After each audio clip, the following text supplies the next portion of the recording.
AI on the show. It wouldn't be a first though. Take a look. Do you think of a world where humans and robots coexist?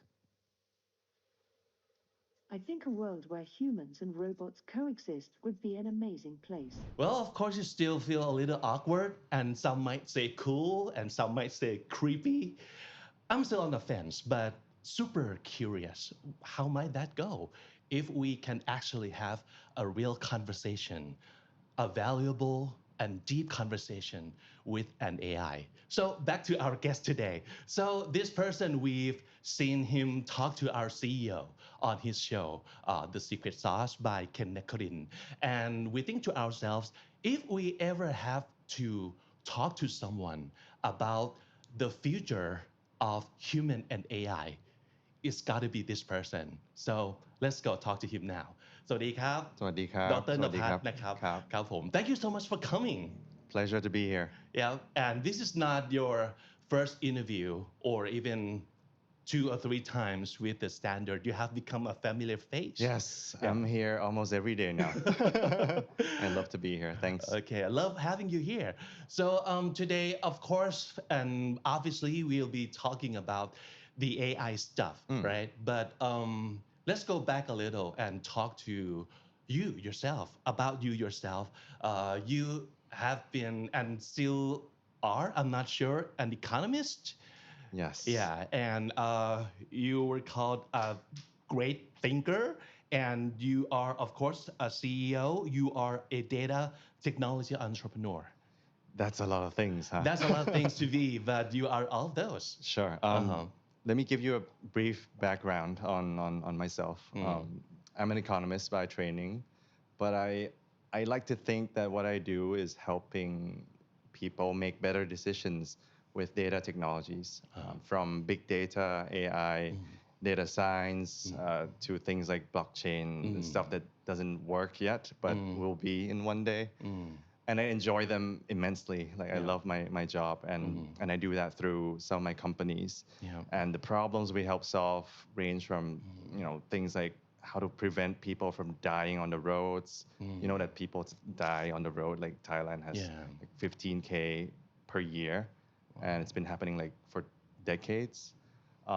To problems like how to predict demand of goods, how to prevent people from gaming the system in the stock exchange, to really obscure stuff that nobody is excited about, but I am, like Yeah. predicting whether or not a transaction on a blockchain will land with a certain probability.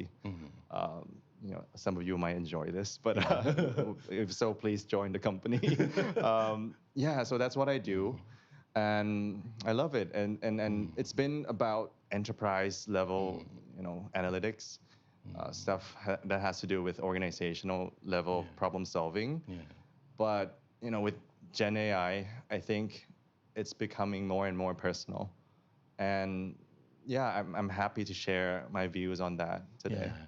So talking about data or like deep technology or super advanced technology, a lot of people might feel that it's still very distant from their understanding.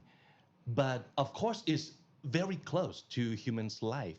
Maybe I think it's like in our lives without we even knowing it. But to try to understand it like wholly and super well, do we need to go that far to understand what's going on in terms of technology or AI? So whatever I just said, that's my job, right? I think for the majority of people on this planet, you probably don't have to know all the details about how it works and whatnot. But I do think you need to have the right mindset to think about all the things that are happening around us, right? Because remember that technology is what brought humanity to this level of development. But also, like people talk about this AI wave as being really volatile, really risky. Like there's a lot of opportunities ahead, but we have no clue what's going to happen to all of us. What's going to be fake Yeah. or real, what's going to happen to our jobs or our kids or Right. even ourselves, right? Yeah. I hear people all the time complain that like, oh สงสารเด็กรุ่นนี้ like oh I Yeah. feel bad for these youngsters, Yeah. right? And then they're like, oh shoot, I feel sorry for myself too. yeah, am I going to be around next Yeah. year, Right. right? Because if you look at jobs, right, like people think that like if you work for big tech or large corporation, it's safe. It certainly was not the case Yeah. in the past 2 years, right? Like, so yeah, things are changing rapidly. So Right. at least I guess get a good understanding of what's happening and what you need to do to adapt Yeah. and survive. Yeah, at least get used to how fast it changes, or trying to understand that there's always new things to learn every day. Yeah. Yeah, but you don't need to know everything in order to go on, I guess, but you still have to understand the big picture of it, so you can pick and choose how you would relate yourself to whatever is like advancing ahead of us. Exactly. Yeah. Okay. Can you tell us a little bit more about what you do at both institution that you're working at right now, like the Thai and Thailand Future, but สถาบันอนาคตไทยศึกษา and also ViaLink? Sure. So at Thailand Future, first of all, it's not a political party. Okay. People get that wrong a lot of Yeah. times. But we do research that propels Thailand's foundation to do well in the future, right? And we pick and choose certain topics that we would do. This year we do digital assets. That's another sleeping giant that people misunderstand it a lot. People think it's all about scams and speculation, which is not wrong, but it misses the point of what's happening to it and what it's going to and how it's going to affect capital markets, financial markets, or even the digital economy as we know it. So that's more like a public policy side of things that I take care of. I used to work at Harvard Kennedy School. It's part of Harvard. Yeah. People know about that now, I guess. Yeah. Yeah, after the election, right? Right. And I was passionate of using data to inform policies so that it's worth the taxpayers' money. So that's been something I've wanted to do for a long time.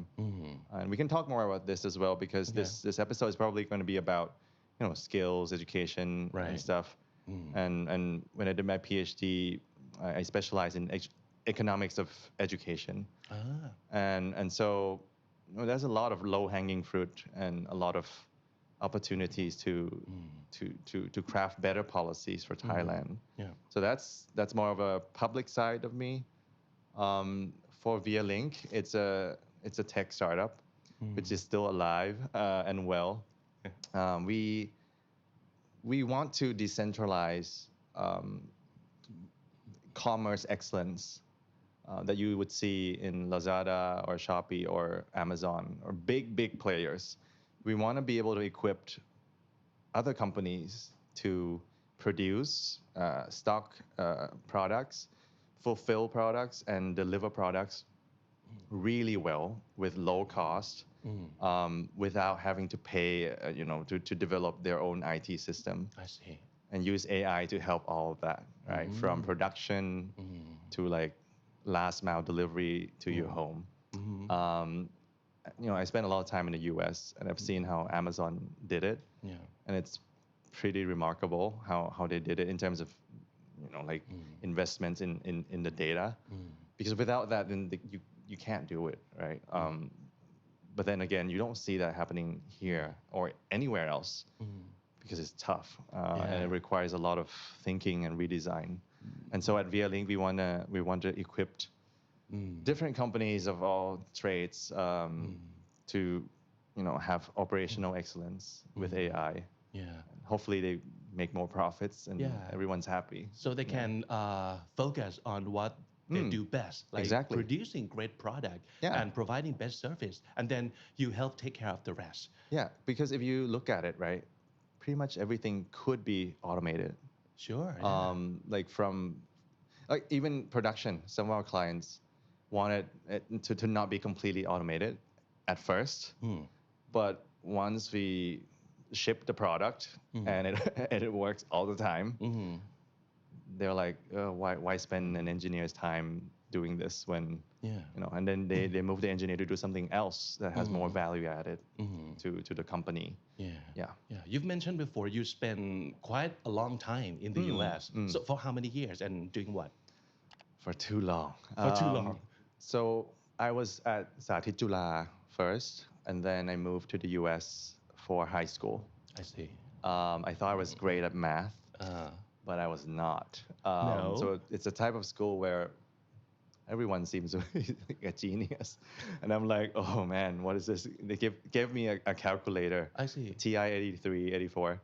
And I was like, oh, this must be easy, right? Like, I'm from Asia, and like, Yeah. I'm good at math. Yeah, yeah. right? We're known for being Yeah. good at math. Even the worst one, like myself, I'm still better at math than a lot of like Americans. Yeah, and then they even gave me a calculator. Yeah. I was like, and a book. Uh-huh. And then I was like, a book too? And then it ended up being I'm like not the best at all in all the subjects. So that really taught me how to persevere in a See. challenge. So this is not like the typical usual kind of high school that you were attending. I guess. Is it like the yeah. specialized? It's probably more specialized than I see. most. Okay. Yeah, but I struggled a bit. I got a 4, a C in English. Okay. But yeah, it didn't matter. Right. I couldn't do I couldn't write. First thing I had to do was read Elements of Style, and that's like okay. the most important book Right. for writing. Yeah. And then I wrote my first essay in life. Got like a B minus. Okay. I think B minus was kind. I think the professor was nice. Okay. But that taught me that I had to write better. And it's important in life and in anywhere else you go. Even with ChatGPT, I still argue writing is the most important thing that you should have. Yeah, I think the word like prompt engineer are floating around, and we kind of like heard of it, but maybe you can tell us more about prompt engineering in this episode too later, maybe in our conversation. Yeah. So you were in the US and you kind of know that you have to pay a lot of attention to your writing skill and your math. And what else? What else did you enjoy at the moment? And did you have like difficulty adjusting your life into the society or? No, I actually loved America. I loved it, and I almost did not come back. That's why I told you I spent maybe too long. วันอังคารดีลผู้ผ่านวันอังคาร9ชิ้น169 บาทถึง26 มีนาคม 2567 I was there since high school, went to college, went to Cornell, then went to get a master's in international finance at Johns Hopkins in DC, and then somehow decided to do research at Harvard Kennedy School, and then a PhD again. It's a long trip of. Was this all planned? Like, did you know that you would go as far as PhD when you were in like studying bachelor's? Well, if you're a firstborn in my family, I think you were kind of forced to do. Yeah. Do something that involves economics. Did your father have any say in your like education journey? Well, what do you think, right? Yeah, of course. Yeah, so it's a lot of schooling for me, probably too much, but I did enjoy my experience. I was a good student, and what I loved the most was the experience of being abroad and being independent. Right. I think it's risky because that's when you form your identity, right? Like as a teenager. But also you have to like do everything on your own. Right. I worked at restaurants too, just to, get a feel. Rode buses, got robbed in a bus. Oh, really? Wow. Yeah, like total package of how to be an Asian in America. Yeah. Right? And also because I wanted to know if I wanted to live there or not, or come back. Oh, okay. So you weren't know for sure you didn't know for sure if you wanted to come back, or like ultimately you know that eventually you'll have to come back to Thailand. No, I was dead serious of Oh. starting a life there because I Okay. was so used to it. I see. And I love the values there. And there are so many towns and states that I could vote with my feet, right? If I don't like a particular city, I could just move Yeah. to a different city. Right. I've been moving cities, so I live everywhere except West Coast. Uh-huh. Like I could be a Okay. great Grab driver or something. Like my resume is full of driving, like the South and everywhere. Ah. So I enjoy moving a I lot. see. But now I'm Okay. completely settled Yeah. in Bangkok. Yeah. You decided to come back. Why? I think it had to do with Trump winning a bit. Can we talk about Wow. politics? Oh, really? It's okay. Okay, But okay. yeah. So he won, and I was like,